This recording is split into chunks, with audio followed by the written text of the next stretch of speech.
Listen to the vibes. Welcome, everyone, to another episode of Listen to the Vibes. And I'm very happy to welcome Yahne Sneed here. And she is a life coach and an author. And from what I understand, a podcaster now. Yes. I will be having my podcast out in April. I'm pretty excited about it. Well, tell us a little bit more about yourself. Yeah, so I I am a mom.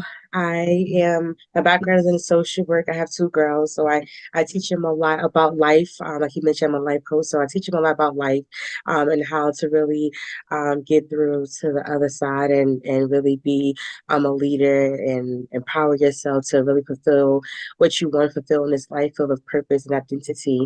And I am teaching them that with my background in social work because I had a poor childhood, and I had a lot of things that I had to deal with in my life and overcome a lot of things to get to where I'm at today. So I'm all about just basically just picking yourself up, learning from your mistakes, and just trying to find where you belong in this world and doing the best you can to do right by others and yourself. Do you mind talking about your experiences? Yeah, so when I was little, I had a difficult childhood. I was abused by my father. I don't really call him that, but for lack of better terms, that's what I'm going to call him today. I was mentally, emotionally abused by him. I was told that I wasn't going to be nothing. I wasn't going to graduate high school or college. If I did graduate high school or college, I'm gonna have a lot of kids before I even get a chance to do that. I was low in self-esteem.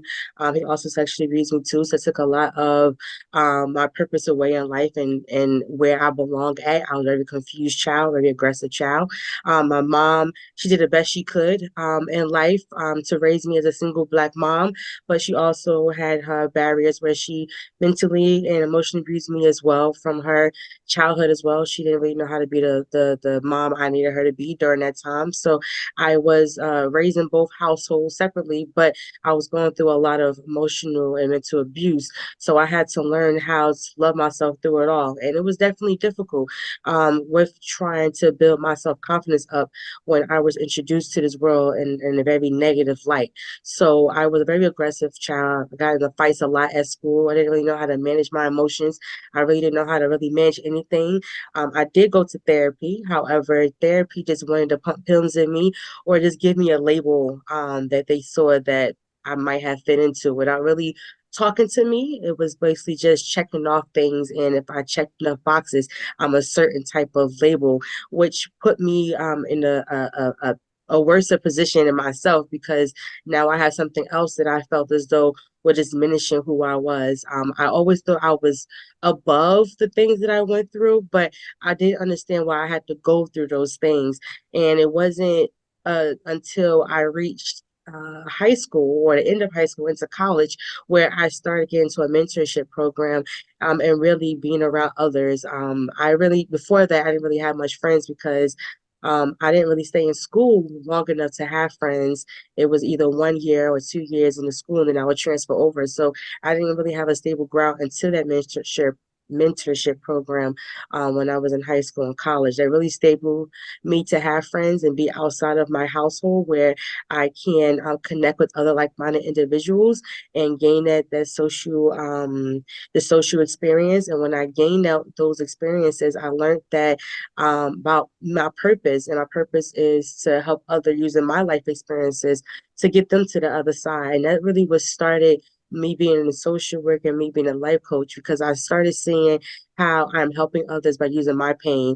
And I realized that those that I had connected with before I even started my life coaching business, I realized that the pain connected us more than my our happiness did. And when I started having wisdom and giving advice about the things that I've been through and how I can overcome it, I started realizing that is where I fit in. And I started leaning more into that in college. Unfortunately, I didn't know at college that life coaching existed. So I did go into social work. Needless to say, I did all the naysayers who said I wouldn't be able to finish high school and college. I did, and it was a great experience for me. I was going to get ready to drop out of college because it was a lot that I had to go through in college. I faced my accuser, my abuser, which was my dad. I sent him to jail along with trying to finish college as well. So it was a lot, and also trying to mend my broken relationship with my mom. So it was a lot for me to do in college, but I did it with a 3.0. So congratulations to me. I always do that because that was a lot that I had to go through with all of the challenges that I had to face outside of school. So I give myself props for that. Every time I speak about that, because that was a lot anyone had to face. So I teach my girls that these stories, not so much of my abuse, but so much of how I overcame them, and tried to have them be in that light that there's a silver lining in everything that you do, and you just have to go through life and try to learn from it and grow from it, and that's what my life has taught me, that I'm stronger than all of the obstacles that I had to deal with. So in 2022, I started my business, Relentless Phoenix, which is the life coaching business, because I realized that although I love social work and helping individuals, I wasn't really doing much of the helping because a lot of paperwork and a lot of rules and regulations. So I really couldn't do the one-on-one that I wanted to do with the individuals that I was helping. So I started my business in 2022 because I knew that because of my life experience of me being abused or me having trouble in school, I can help others. So when I started that in 2022 up until now, it's been flourishing really well. And I have been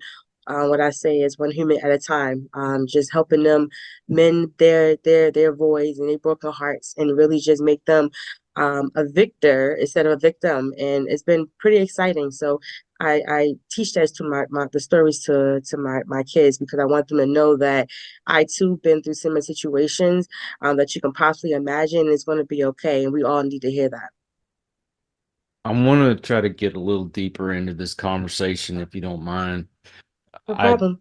I've been very transparent on my show. So if anybody's watched me, I talk about that I was abused as a child too. And it took years before I finally went and got help. When it comes to psychiatry, and they did exactly to me what they did to you. They okay, you have depression, you have anxiety, you have PTSD. So here's a pill, here's a pill, here's a pill. And all these are just band-aids without really the ointment to help cure, your Absolutely. scars. So, mind you, I even went in the hospital. It affected me so bad. I was in the hospital, and it helped. It helped, but it didn't really get down to the core of what was inside of me. I would feel good for a while, and then I just go back to hating myself again. I didn't want to be here anymore. And you meet people who might lift your spirits, and it's great for a while, but then you go right back into it again. How do you deal with that? Um, so before I reached spirituality, I didn't know how to deal with it. I didn't. I was with the wrong friends. I didn't really have a strong support system at all to know how to manage any of the depression or anxiety or fears or suicide thoughts that I had. I didn't have anyone to pick me out of that. So I made some decisions that was detrimental, or I self-sabotage myself in certain situations. But um I had to realize in the mix of that, I had to stop myself. It was like I had an out of body experience. I was like, I really had to force myself if I want the healthy state of mind. I have to force myself to get to that point. And it was a lot of self-awareness, self-soothing, a lot of healthy, positive choices I had to make to get to where I'm at now. And it's still challenging in certain regards because, trying to change is not a light switch. Is definitely a slow cooking oven. You definitely have to work it over time. So I still go through certain thought process or challenges that goes against my better judgment or my health. But recently, in the last couple of years, I had to give myself grace. That's been one thing that helped me when I get down to those dark moments, or those depression moments, or those sad moments, or whatever negative moment that's getting me out of my positive atmosphere. I give myself grace, and I try to be self-aware that I'm not the only one going through something. Before, I kind of felt so out of place, like there was a lot of things that's happened to me, and I felt it was happening to me, and not for my good. And now my perspective is changing, that it is for my good, and one way or the other, it's meant for this way for me to learn, grow, and it's here for a season or a lifetime.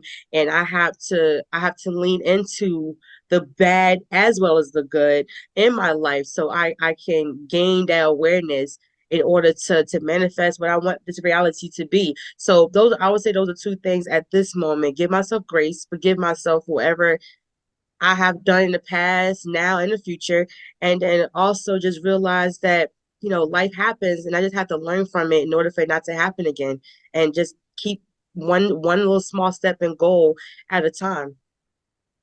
I still find myself not being able to forgive myself, even though there was situations that it wasn't my fault, but I still blame myself for it.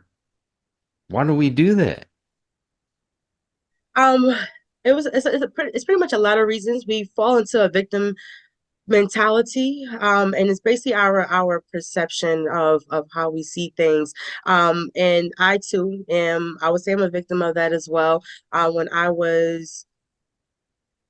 was abused and coming out of that, I blame myself for it. It's not my fault at all what this man have done to me, but I've blamed myself. Why this happened to me? What could I possibly have done, or something like that? And I didn't forgive myself for a while.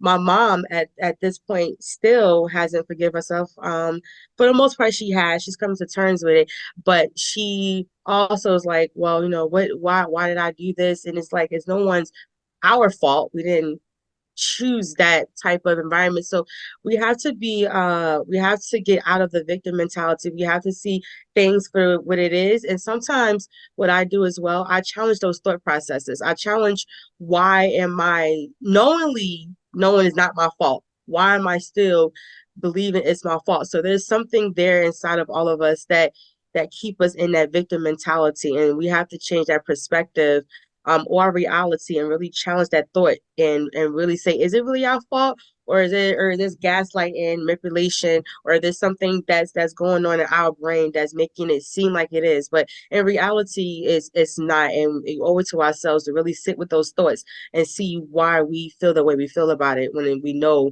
in our heart it's not our fault. Yeah, and getting past putting yourself down and being so critical of yourself all the time. Yeah. That's a huge problem that I have even to this day. I I talk to people like you all the time who say, try this. And yes, it does work, but then something happens and I'm right back to being critical of myself again. How do we get past that? I mean, you've Yeah. done it, but how do someone like me who can't get it through this thick skull? So there's three things. One, you have to make an intentional choice if you want to get past it. Some of us say we do, but when we're actually trying to make that choice, it does stop us, with ever in our head. The second thing is, positive affirmations. What we speak out into the world is what we get back. So if you keep speaking negativity out in this world that we can't pass it, we use that word can't.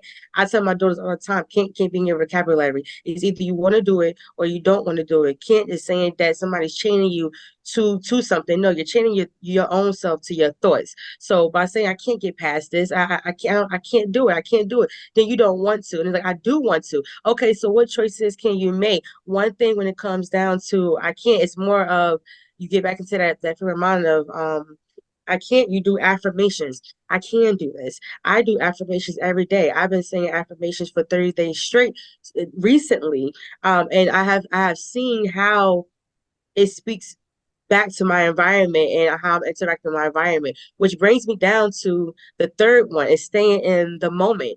We sometimes get chained to the past. And what I tell my clients is the past is gone, the future will never get here. We only have now. So we can't keep holding on to something that we have done. We have to stay in a moment and think about how we're going to learn from this moment to move forward. Now it varies between different situations, but I'm talking lighter situations of maybe I can't graduate, or lighter situations of I can't be in a relationship, or something like that.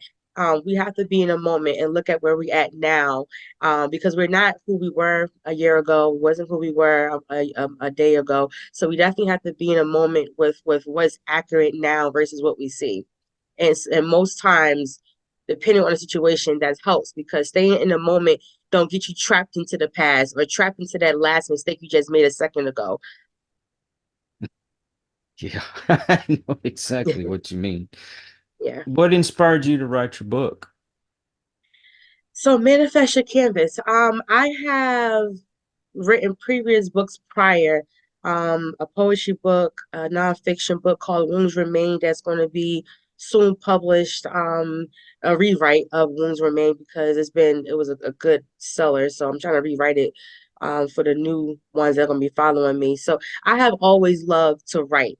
What I found out is I have a natural talent for getting through to someone, and I wanted to write it in a book. I thought that there are some that like it audio, there's some like visual, seeing me on camera, and some just like to crack open a good book. And I felt like I wanted to reach another type of audience so they can hear the things that I'm speaking about in the message. And this Manifest Your Canvas is a self-help book, and I also have tips and tricks and tools in there that can get you over with using resilience and empowerment, leadership skills. There are things in there that ask you questions internally to get you think about yourself and how you can succeed and be more successful in your own life.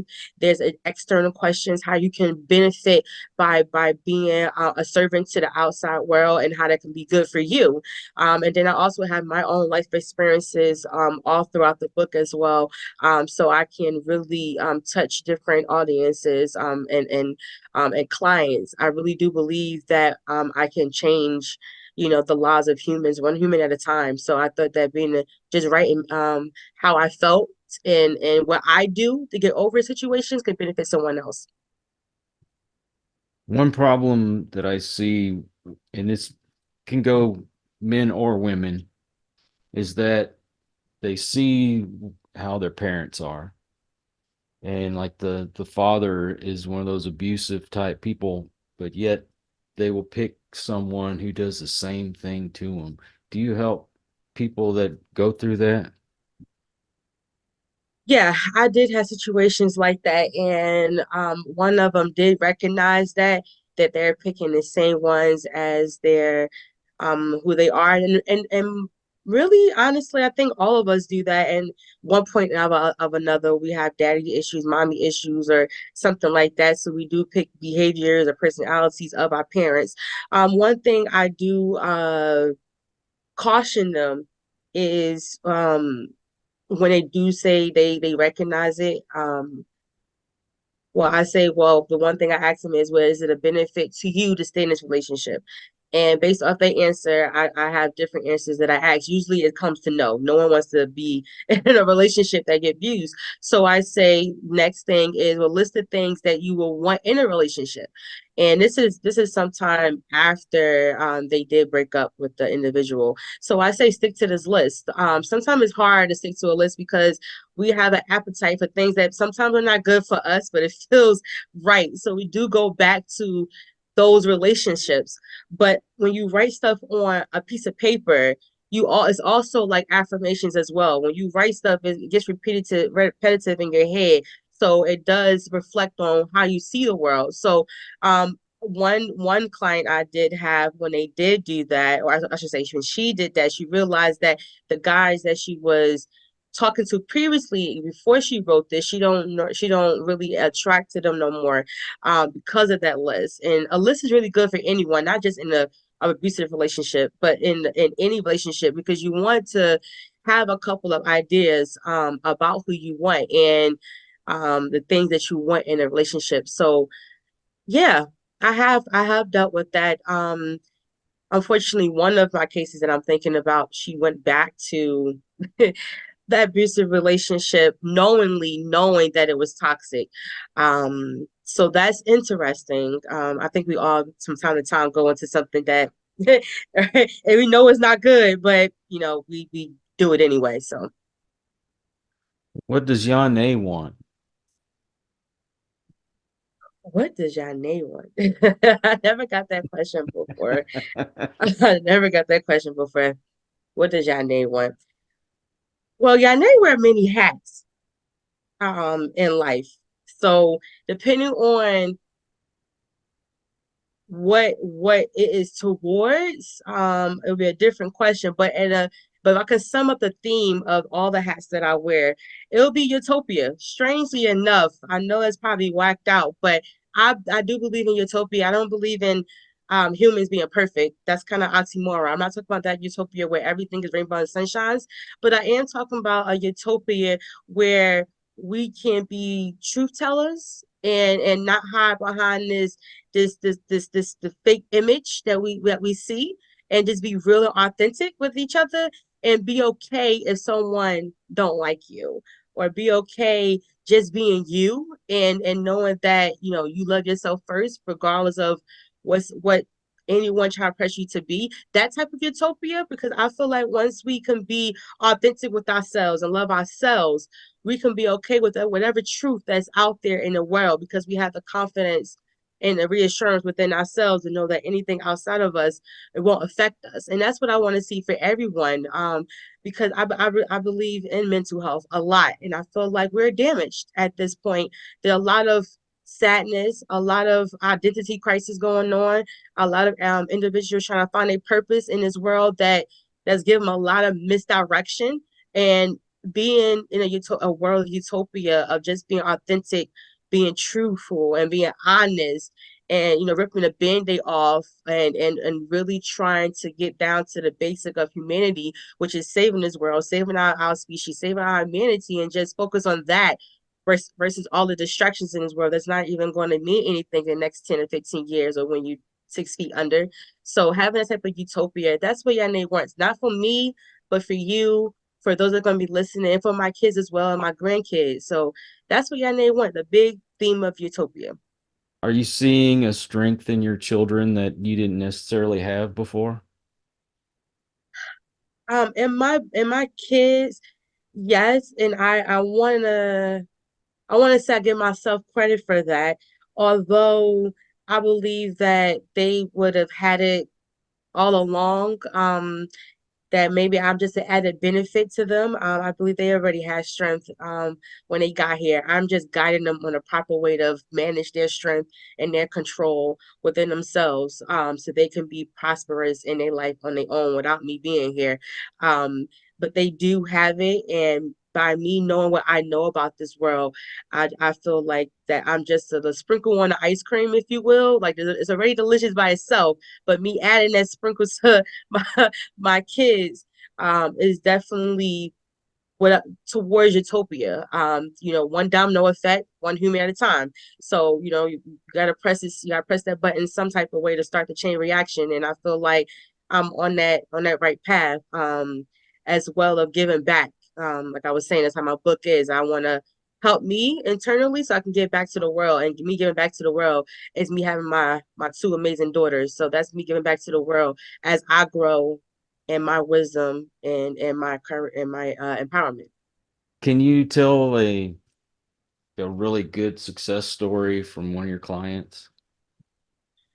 A good success story from one of my clients. So I get a lot of clients with that come to me with low self-esteem or trying to find their purpose. And that's what I believe my strong niche is at, is helping someone build their confidence up. And this one, she had a low self-confidence. She came from an environment where she was really pretty, but she came from an environment where no one told her that. So she allowed herself to get influenced by negative her negative environment. And when I saw her, she it was low, and she asked a lot of questions about how she can love herself more. So these situations that she put herself in won't be so self-sabotaging. So what I did for her is start small and just write down things you like about yourself, because we have to build it up one piece at a time. So write down things you like about yourself. She came in with she don't know. Something we all have something: hair, nails, eyebrows. I don't know. Our smile, teeth is straight. I don't know. We all have something. So when I started challenging her thought process of certain different things, we kind of find out, oh, it's her hair she likes. Okay, well, why do you like your hair? Lean into that a little bit. Oh, I like it when, I do it. It looks pretty. Okay, well, how about you try to go get your hair done more? Then let's move on to the next situation. We go small and small to a point. I did build her confidence, but it was on the outside. Then I had to go deeper into why is this the first part of what you felt like I was asking? Because I was just asking what you like about yourself. You could have said that I'm smart. You could have said that I'm talented. You could have said something internally. She chose outside. So now I had to go to why was your first of what you like about yourself was so superficial, was on the outside, was external, not internal. So now when I'm going internal, I'm realizing there's other things that I can't repeat that she had to go through to that she went through. So once I talked to her through that, and I started challenging her thought processes with how she saw herself internally, she started gaining her confidence up internally now. So now she's coming to my session with a little bit more her head is more higher now. She got something inside of her that she can look inside, and we start doing affirmations. Like I said before, what you say out into this world, you do get back. So if you say you're pretty, you say you're awesome, you say you're talented, I say I'm a millionaire. I'm way on my way to get to being a millionaire because I'm putting it out there. And when you start putting it out there, your behavior starts to change because it's like, yeah, I am a millionaire. So then how do millionaires respond? How do they act? They don't slouch over. They don't put their head down. They're sitting straight up. Now you got body posture now. Now you have the mental, now you have the inside, now you have body posture. So now when you're walking out with your head high. You're speaking positivity out into this world. You're no longer saying, why me? You're no longer saying, I'm ugly. You're no longer saying, this happened to me and I can't fight this off. Now you're more in a positive realm, in a positive headspace. Now let's do small actionable goals. And that's what I did with her. I did small goals. I did small goals with her that put her in a path. She was a college student. So okay, let's prioritize school. Do you do fun activities? That was my next thing. We had to get in the realm of that healthy mind space of laughing. Let's not stay in a room in your bedroom all day on the weekends. Get out and do something. You don't like getting out, do something. Okay, what's a fun activity you can do inside the house?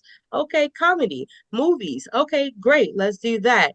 And then we went into other outside stuff because she didn't really she had a lot she had friends, but those friends, like I said, wasn't a really good friends. So I had to start now where her environment. You build your confidence up, you build your self-esteem up, you're getting there. Now it's your environment now because you can't, it's like a plant. You can't pour bad water into a plant that's trying to grow. You have to pour clean water. So now you have to cut off your environment because you can't by you it's like a wound. You can't keep picking at the scab of the wound because it's not going to get nowhere. So if you have all these your friends around you that's not good for you, you want to start picking at those voids and those things because you're still trying to heal. So now we have to start chopping off friends, or we try to have to downsize some of her friends. So we did that. We got at that process. That process was a bit shaky for her because that's not good. You're emotionally and mentally attached to something. Chopping off that's not an easy thing at all to chop off anything that it's been ingrained into you have a connection towards. Even with me, even with anyone within a relationship, breaking anything off is not an easy feat. So she did for the most part, she did break off some of the ones that I felt as though, based on talking to her, um, was one of the ones that was a little bit detrimental for her. And after that, she did well. She didn't come as often because she felt as though the tools that I gave her was enough. The affirmations was enough for her. The small goals that we set, her knowing how to manage tough conversations of not being around those that don't influence her positively. So she had small steps and goals during that point. We did revisit throughout that time where I checked back with her.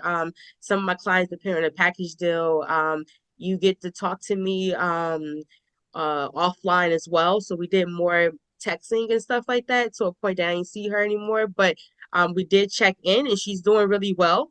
And I'm happy for her. The only thing I just caution her is to be careful of her growing and who she involve herself with as she grow, because you can be gullible, especially when you feel like you have a family member or a friend that wants the best for you. Most times they don't. So I did caution her on that. And she's doing great. I'm pretty happy about it. I personally feel like from a woman's perspective, we need more confident women out here to do damage in this world, and damage being in a good way. So I really do believe in my sisters that we do need to be out here more demanding that this world get changed. It starts with us. I'm just pro women like that. So seeing her really being happy and more confident than she when she first came in, because now she's more in her posture. She was more of a slouch, like slouching like this way. But now that she's having her posture, she's doing her affirmations. I'm really proud of that one. I tell anybody that it's one of my good success stories that I can help someone believe in themselves. And when you believe in yourselves, the sky's the limit. That's how I feel. Does it say something psychologically about someone who chooses something on the outside opposed to the inside? Yeah. Most times very superficial. I have to ask, why do you admire yourself on the outside more than the inside?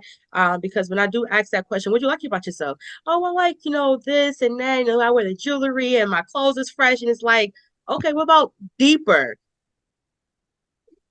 uh that right there, I have to question. You focus on the outside for a reason, and I go back to, well, why do you like that jewelry? What's so important about wearing jewelry? What happened if you don't wear jewelry? And he's like, no, I feel naked. What do you mean by that? You start going into that, and you start realizing internally there's something that they have to wear on the outside to hide what's going on inside. Or there's something here that my mama always told me I had to look good, to get this and I get that. So then you start to go internally with that thought process and everything of why it's so much of the outside than the inside that they focus on when it comes to what they like about themselves or what they show. And what is your website? My website is yahnesneed.com. I do have social media. Facebook, it's Phoenix by Yahne Sneed, and my Instagram and TikTok is Relentless Phoenix 00. The 00 is for the infinity sign, which is that we always beginning, never ending. You can find me on both those. And if you'd like to know more information about me, you'll have to go to my website, yanasneed.com, and acquire more. And they can get the book from your website Yes, or you can get the book books. from our website. Yes, and you can go to Amazon. Well, I will put those links in the description to make it easy for folks to find you. But Yahne, thank you so much for coming on the show Yes. today. You're I really welcome. You're welcome. I and appreciate you. thank you. And I also want to thank all you folks out there. If you are new to the channel, I hope you'll come back. Please hit that subscribe button. For my regulars, you guys are awesome because you make it possible for me to do this. And until the next one, everyone, please take care. Be kind to one another. God bless and peace. We hope you enjoyed this episode of Listen to the Vibes. You can catch us on Buzzsprout or wherever you listen to your favourite podcasts. And on YouTube. Follow us on Facebook at The Vibes Broadcast Network